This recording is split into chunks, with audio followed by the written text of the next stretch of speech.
শীঘ্রই দেবরাজ ইন্দ্র নিজের পুত্রের লাভ হেতু তোমার থেকে তোমার কুণ্ডল ও কবচ ভিক্ষে করতে আসবে। যতক্ষণ তুমি নিজের কবচের সাথে আমার আগে দাঁড়িয়ে থাকবে ততক্ষণ আমার মৃত্যু অসম্ভব। তোমার এই কবচের কারণে তুমি অপরাজেয় মিত্র, কিন্তু আমি অমর। তোমার দিব্য কবচের মাহাত্ম্য যতটা তোমার কাছে, তা অপেক্ষা অধিক মাহাত্ম্য আমার কাছে।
প্রণিপাত ব্রাহ্মণ দেবতা।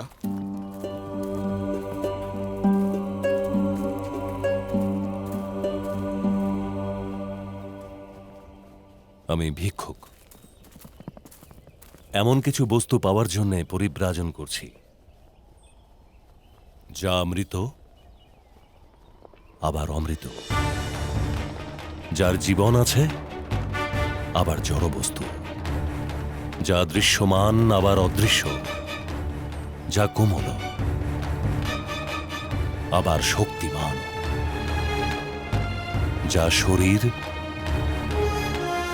কিন্তু সাধনা, যা পবিত্র কিন্তু অপবিত্র। আমার কবচ এবং আমার কুণ্ডল ঈশ্বর প্রাপ্ত, তাই পবিত্র, কিন্তু আমার দেহের সঙ্গে যুক্ত, তাই অপবিত্র। দৃশ্যমান আবার অদৃশ্য,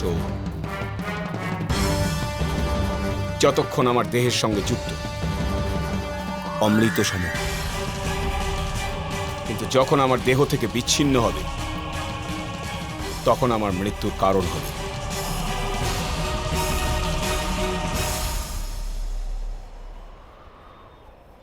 এটাই ভিক্ষা করতে এসেছেন তো দেবরাজ ইন্দ্র?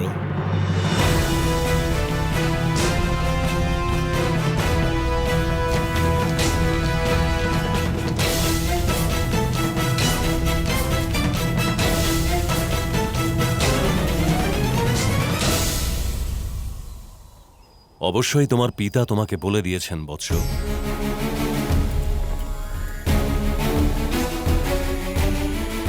যে কাল প্রাতকালে আমি তোমার থেকে তোমার কবচ কুণ্ডল চেয়ে নেব।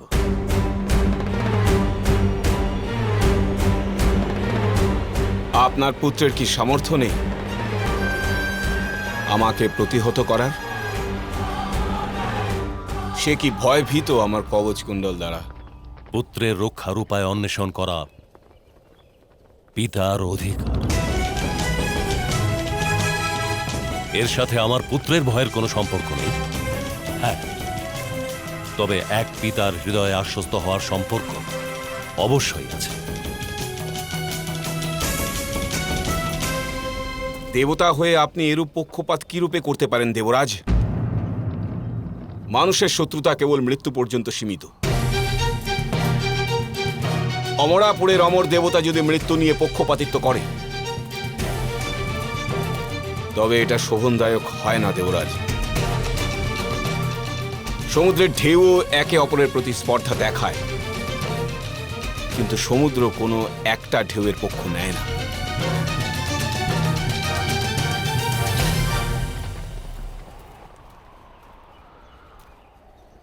তোমার কি নিজের সামর্থ্যের উপর বিশ্বাস নেই? কবচ ব্যতীত অর্জুনের প্রতিদ্বন্দ্বিতা করতে পারবে না, এই আশঙ্কা করছো? আমার স্বয়ং নিজের জন্য কোনো ভয় নেই দেবরাজ।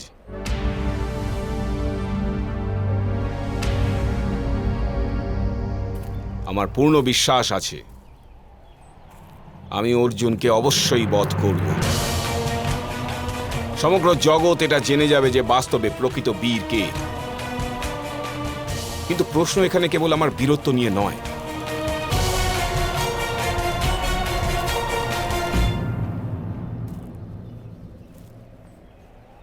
আমার মিত্রের বিশ্বাসের প্রশ্ন। আমি প্রতিজ্ঞা করেছি আমি তাকে রক্ষা করব, তার বিজয় প্রাপ্তি ঘটাবো। কবচ নিয়ে আপনি আমার মিত্রের সাথে অন্যায় করছেন। আমি আপনাকে অনুরোধ করছি। সিদ্ধান্ত তোমার।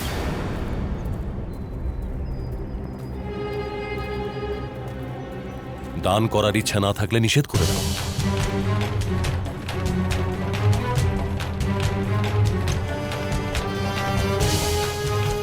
আর যদি নিষেধ করার সাহস না থাকে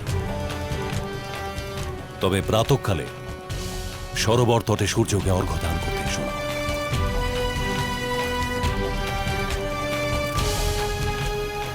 তোমার দুই প্রতিজ্ঞার মধ্যে কোন প্রতিজ্ঞা অধিক মহত্বপূর্ণ, এই সিদ্ধান্ত তোমাকেই করতে হবে।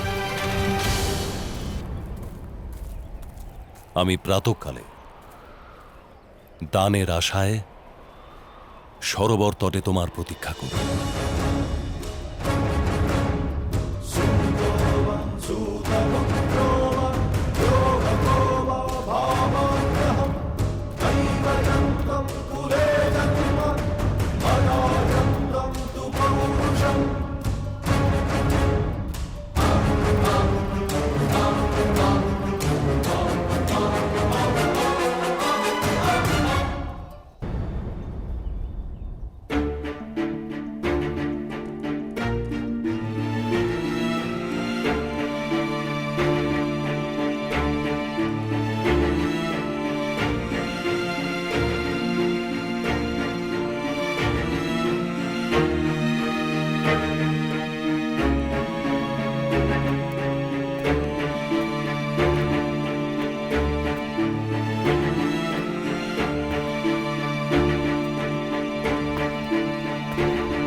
শীঘ্রই দেবরাজ ইন্দ্র নিজের পুত্রের লাভ হেতু তোমার থেকে তোমার কুণ্ডল ও কবচ ভিক্ষে করতে আসবে। এইতেই তুমি অমর, আর এই তোমার দিব্য শক্তি। যখন এই সমস্ত থাকবে না, তখন অর্জুনের অস্ত্র তোমার শরীর ভেদ করতে পারবে। কাল প্রাতঃকালে আমি তোমার থেকে তোমার কবচ কুণ্ডল চেয়ে নেব। তোমার সামর্থ্য তোমার এই কবচে নেই, কিন্তু আমার সুরক্ষা তোমার এই কবচে আছে। যদি পাণ্ডবদের পক্ষ থেকে আমার ওপর কোনো অস্ত্র প্রহার করে, তো তোমার এই দিব্য কবচ দুর্গ হয়ে আমাকে রক্ষা করবে মিত্রকর্ণ। আমি প্রাতঃকালে দানের আশায় সরোবর তটে তোমার প্রতীক্ষা করব।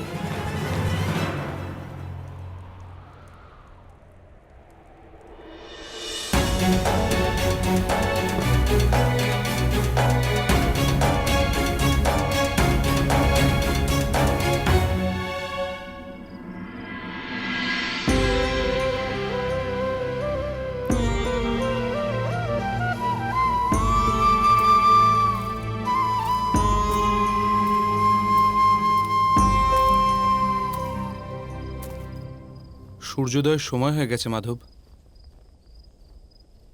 কিন্তু সূর্যদেবতা দর্শনই দিচ্ছেন না যে। যুদ্ধ কেবল রণভূমিতে হয় না, কখনো কখনো হৃদয়েও যুদ্ধ হয়ে থাকে পার্থ। আর তখন হৃদয়ের অন্ধকার দূরীভূত হয় না। স্বয়ং ভগবান সূর্যদেবের অন্ধকারও দূর হয় না। কিন্তু সূর্য দেবতার হৃদয়ে কি হেতু যুদ্ধ হতে পারে মাধব? যেখানে মোহ থাকে সেখানে সংঘর্ষ হয়, আর যেখানে সংঘর্ষ হয় সেখানে বিজয়ের আশা থাকে, সাফল্যের আশা থাকে। কিন্তু জীবন হোক বা যুদ্ধ, সফলতা কেবল 3টি অস্ত্র দ্বারা প্রাপ্ত করা যায়: ধর্ম, ধৈর্য আর সাহস। অন্যান্য সমস্ত অস্ত্র তো কেবল উপলক্ষ। আপনি একটি অস্ত্রের কথা ভুলে যাচ্ছেন বাসুদেব। মহাভারত